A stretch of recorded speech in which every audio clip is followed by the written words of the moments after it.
All right. Hello, hello, hello. Welcome. We are about to get started. Welcome to another episode of Embracing Brilliance. I am your host, Dr. Kim of Align with Dr. Kim, where we heal from burnout so we can create balance and embrace our brilliance and our well being. So, tonight I got my water with me. So, if y'all see me grabbing it over here, it's because I'm trying to stay hydrated. I am going to make it through this live. I am excited to come to you on this final week in February to talk to you about self love. So, our topic on today is about the link between self love and confidence. So, what would it feel like to wake up every day with unshakable confidence in yourself? You're able to go after anything you set your mind to, you don't second guess yourself, you don't doubt yourself at all. That is the farthest thing away from you. You're able to attract and be near people who also believe in you. And people, importantly, they support you in action and by word. What would it be like to go forward despite the obstacles that you experience and become more resilient and learn from it and actually use this as a stepping stone, whatever this or the obstacle is? What would that feel like for you? Well, I want to tell you today that is absolutely available for you. If you are watching this on YouTube or Facebook, thank you so much for joining. Shout out to you.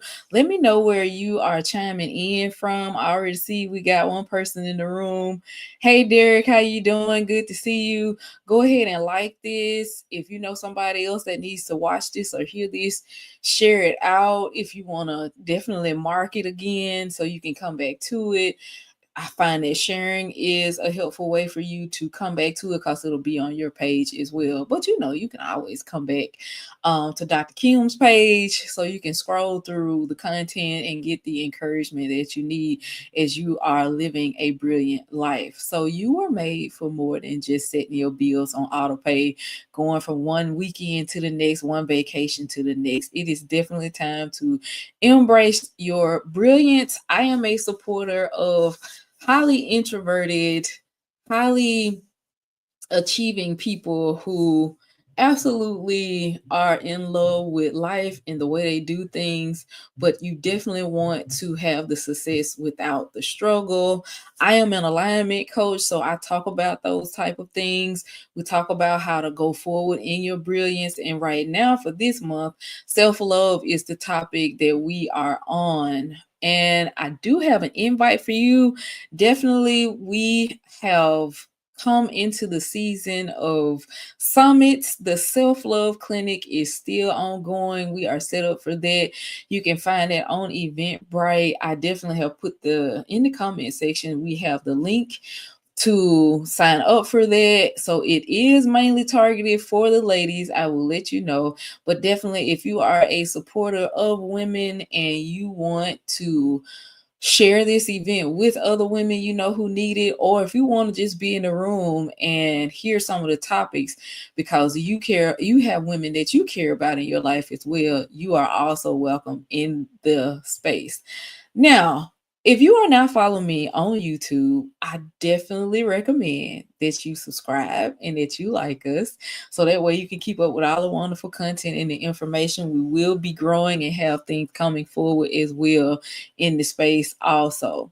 So let's get straight into it. So we're talking about self-love and confidence on tonight. So going forward with this, I want to share this quote with you. So this can be he as well. It doesn't have to be she. So she found herself, or he found himself, and the game changed. The game changes when we come into a space of knowing ourselves. And that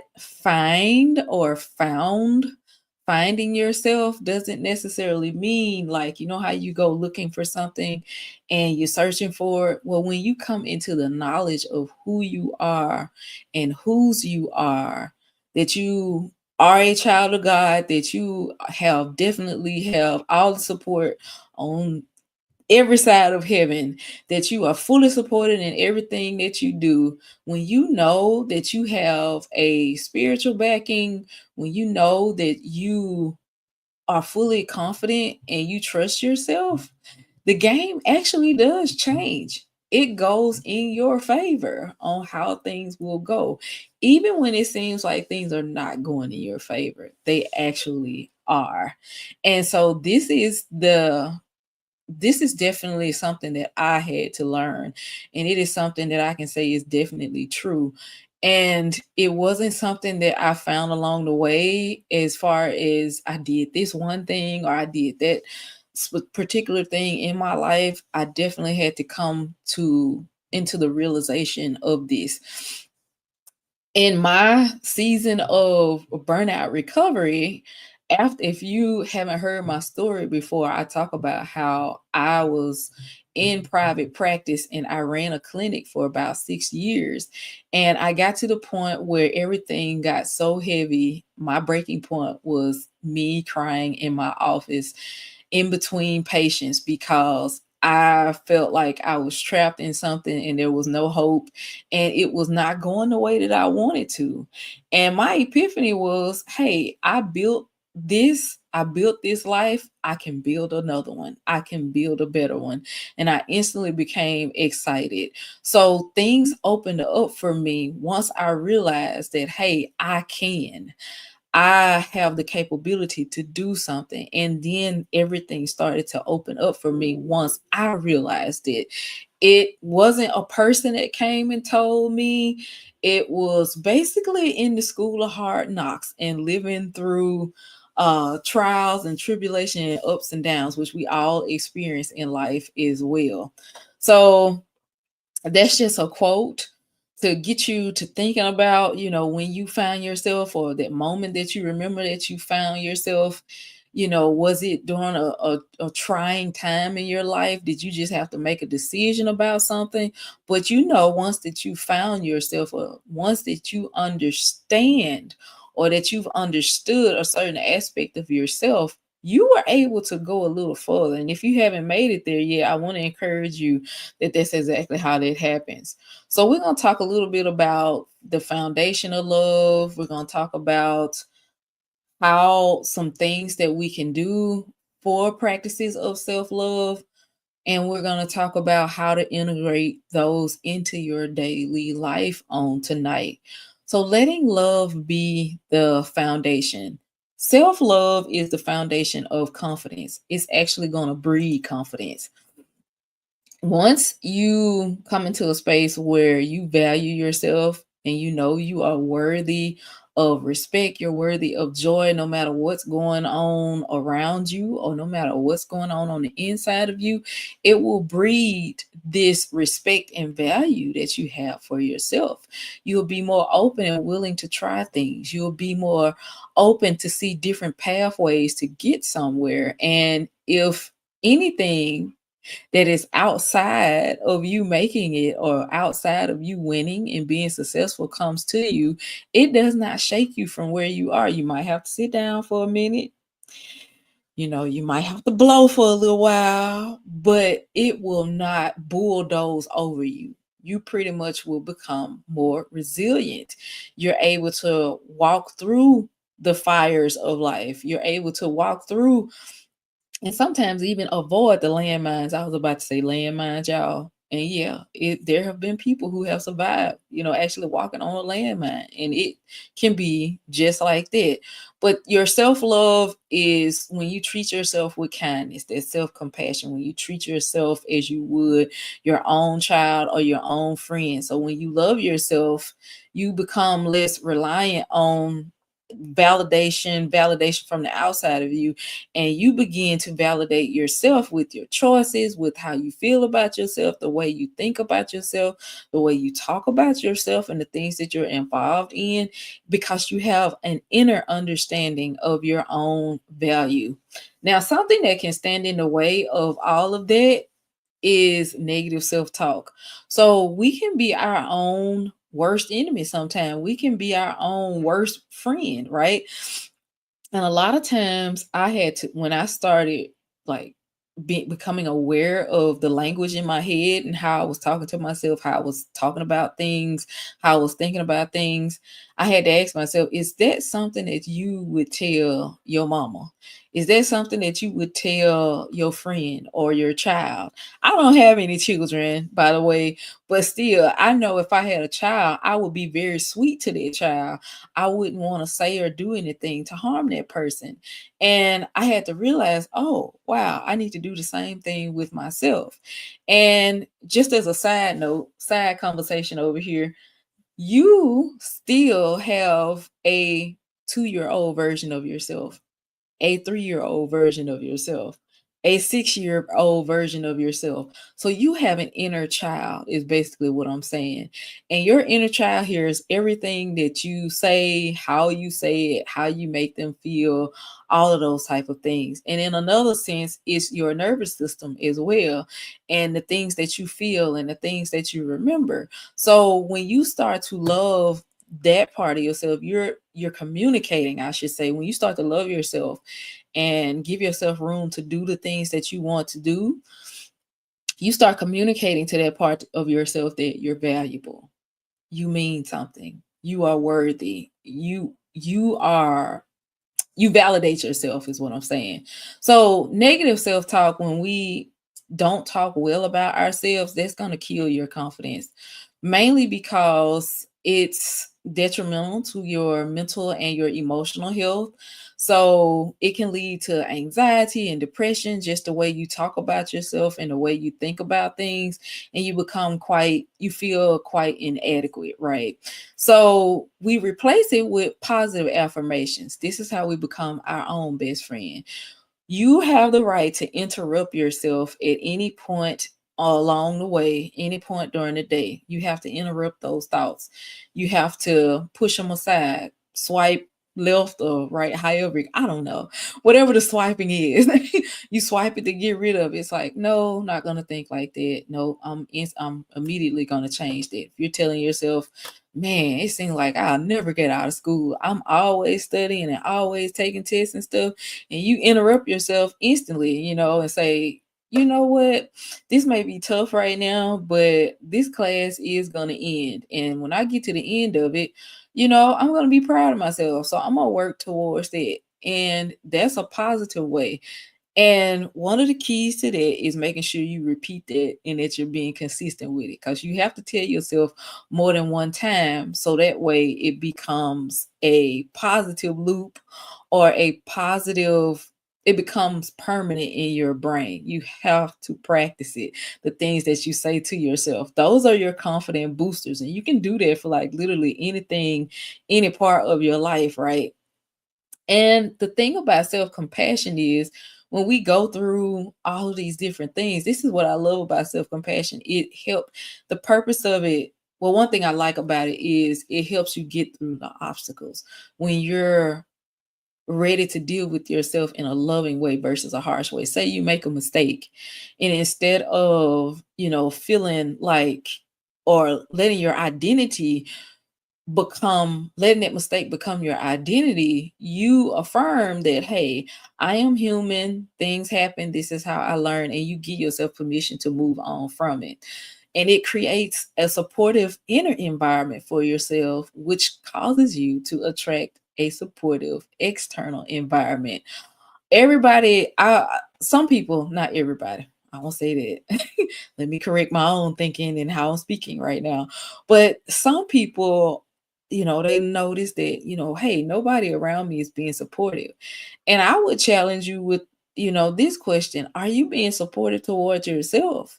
Why are you returning to people who you feel like don't support you?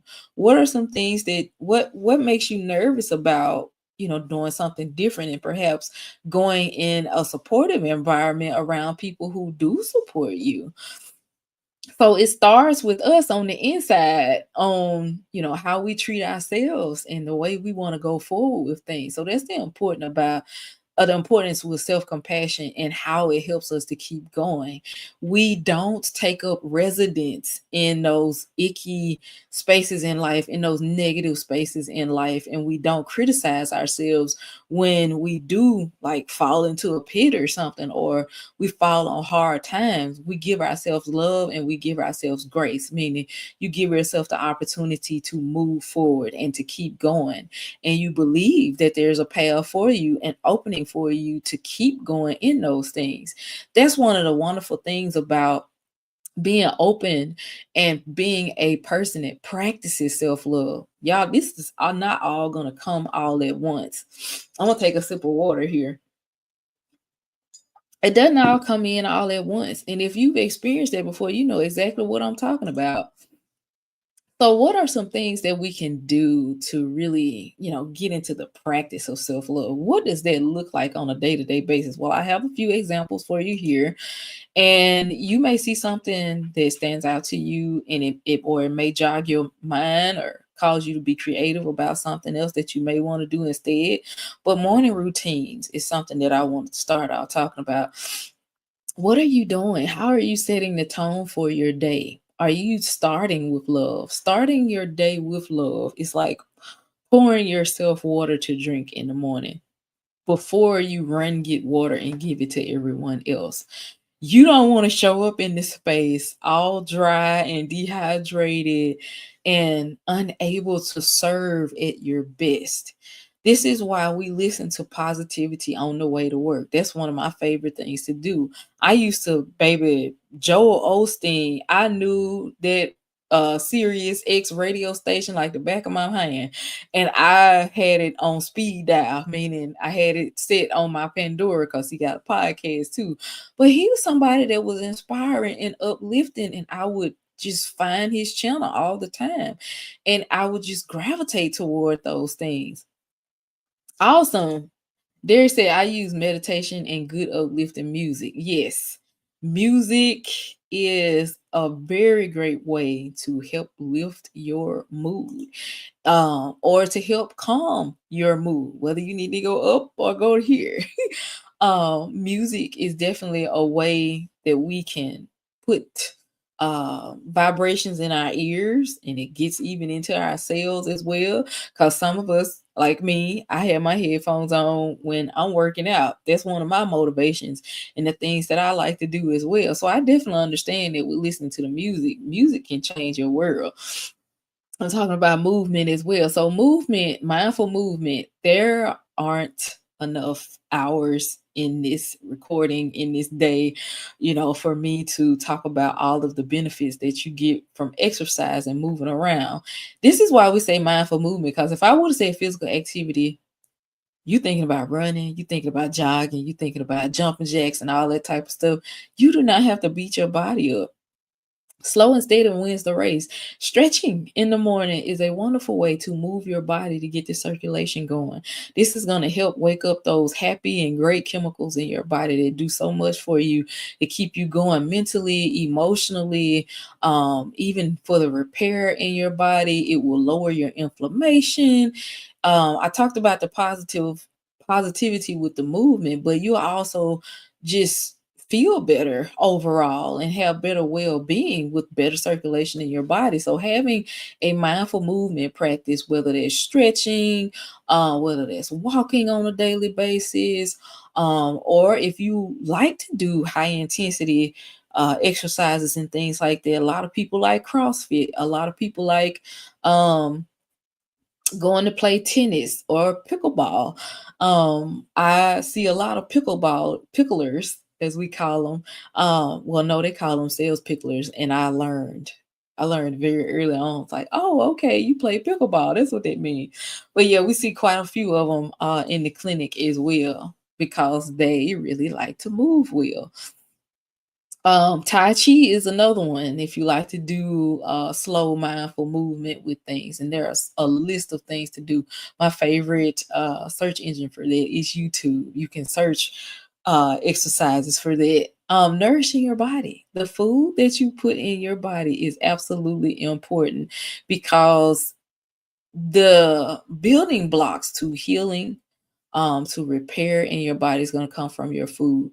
Your food also affects your mood. So, how well your gut is functioning, your gut health with your stomach. If you've got issues with your tummy, you probably also have things like anxiety or depression along with it. A lot of those things go hand in hand also, because if you're not able to absorb the proper nutrients in your and through your gut, they definitely won't get to your brain, and your brain needs those break down those nutrients in order to build up your levels of your hormones in your body, so that way you can be healthy and so you can think properly and your mood is positive and up. But nourishing your body with great foods and noticing what actually nourishes your body, like what gives you energy. Like for me, I found out I needed to eat more protein in my diet because I felt more energy, I felt less sluggish, I was more positive with it. But just notice how food makes you feel as well. That's another way to know if you're nourishing. And I'm going to add hydrating your body in here as well as I take another sip. I hope this is helpful to y'all. Shout out to the replay viewers as well. You may be getting some notes and everything, or being able to go and research, what are some practices for yourself to do. I will say that, just a side note here, I have a list of self-love principles and things that will help you think of self-love practices for the people that have signed up on Eventbrite as attendees for our self-love clinic, the Loving Me More edition this year. We are having that. So those are some goodies that we're giving them. We've already given them a picture frame and everything. So I do have a list of other goodies that I'm sending those people, the ones that have signed up to be attendees. And it's free. It's a free conference. At the time of this recording, our summit is this week, which we will have availabilities on what's coming next for that also. The next thing is with self-love practices is making sure that you are setting proper boundaries. Oh my goodness, we can have a whole other class on this. So making sure that you have boundaries within yourself, making sure that you are setting boundaries with other people. I'm going to come out of the talk so I can see you face to face and talk about this. Making sure that you are knowing when a boundary needs to be set. If there's a bunch of chaos somewhere, there's probably too much going on with something and you need to cut it off. Not cut that thing off, but you need to realize where are the limits, where are the barriers, what's going to happen to make it a win-win situation, or definitely what's going to, what needs to go on to make it peaceful for you in your life. Do you need to tell your boss or your coworkers or your manager, hey, I don't answer emails after 5 o'clock. I can get back to them, the next day. That is a time that I set, for me and my family, my own, or if you don't have a family, for my own personal time and my own projects. I'll be more than happy to respond, after 8 or 9 p.m. when I get into the office. And you set things like that and you say it with confidence and conviction. Confident people will set their boundaries, they will hold their boundaries, and they communicate their boundaries as well. And yes, that is also a skill that takes practice. Being assertive takes practice, but there are so many opportunities to do it on an everyday basis, right? Celebrating wins, making sure that you are acknowledging your achievements. This is a huge problem with high achievers and people who deal with imposter syndrome. Making sure you are celebrating your wins, the things that you've done well. I don't care if it was 5 years ago. Yes, you are allowed to bring that forward because this is for you and your self-esteem and your mental health and well-being, and the things that you are going to win at, the things that you have projected that you're going to win at, you can celebrate those things as well. These are all self-love practices that you can do regularly, do them often, switch them around, and you see which ones work best for you. So the next one is, okay, we talked about self-love practices. How do we integrate this into our own life? what does that even look like? So if you're first off, I would recommend creating your own personalized plan. What do I mean by personalized? You do what works for you.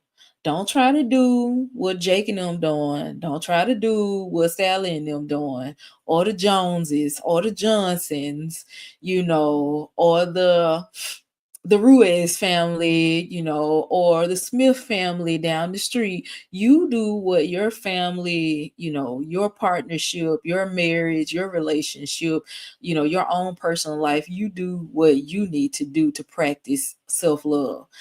Y'all see what I just did there? I just planted a seed with you and your family and your whole generation there, and wherever you are, your work relationships, all of those type of things, to let you know that you can do self-love practices together. It can be a union thing. It can be something that you practice together. So yes, if you're a single mom, you have to start recognizing who is in your community. What does your support community look like? What do you want your support community to look like? Because even if you don't have it, now is your opportunity to say, hey, this is the type of support that I need, that I want, that I am receiving from now on out. That can be your personal policy, and you can run with it. And it can definitely be what you call in, or the things that will start coming to you, because you have to identify the things that you want. You have to identify them, and you have to acknowledge them very well. So doing what works for you. So let's talk about some things that we really need to pay attention to. And it's kind of a repeat of some of the stuff I said earlier with the self-love practices, but you want to be sure, number one, like I said, that you do what works for you. You want to look at, let me pull this back up here again. Yes. So you want to make sure, if spiritual values are important to you, that you're including it in your self-love practice, your self-love plan. If prayer, meditation is important to you, meeting in community gatherings on a frequent basis, all of those things, you need to practice those things so you can continue to pour into yourself, and so you can have that exchange with other people as well. I'm going to say it again: celebrating your successes is important also. Being in a space where you can talk about your achievements and you can listen to other people's achievements is very healthy. Self compassion, practicing being kind to yourself, and also making sure your environment is well, making sure that that is going well also.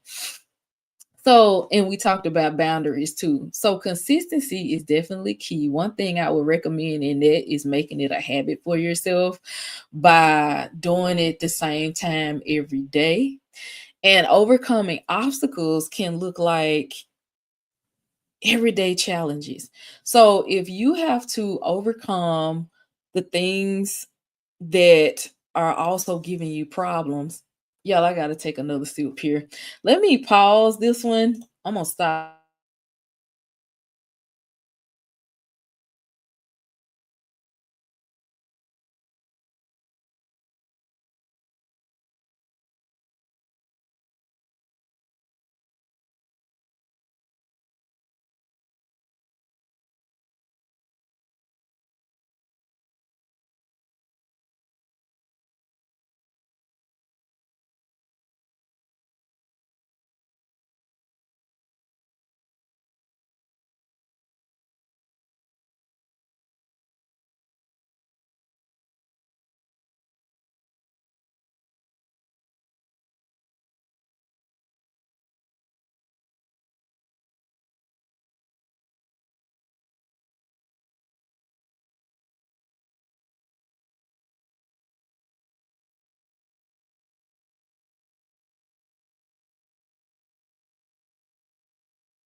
All right. So I was talking about obstacles here. So this is funny because I just had an obstacle and I am being self loving to myself right now. So I don't feel guilty about it. My apologies. I apologize to you about that. That was a break I had to take.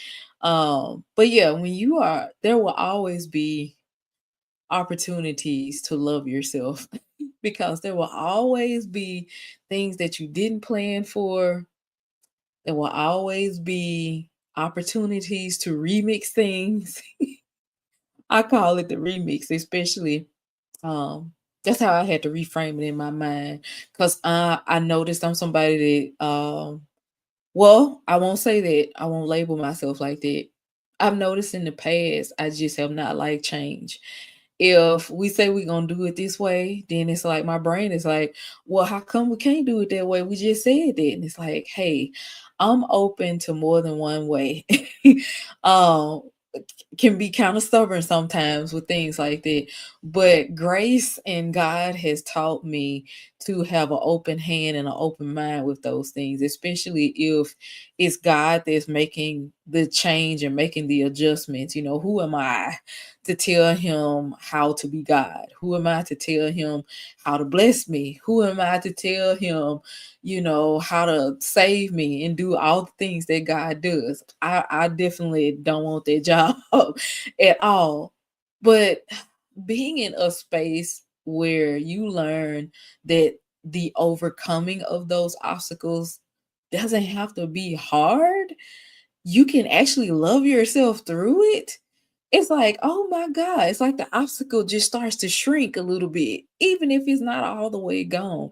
It's not as severe or it doesn't have a such a severe impact on you moving forward and on the next season of your life.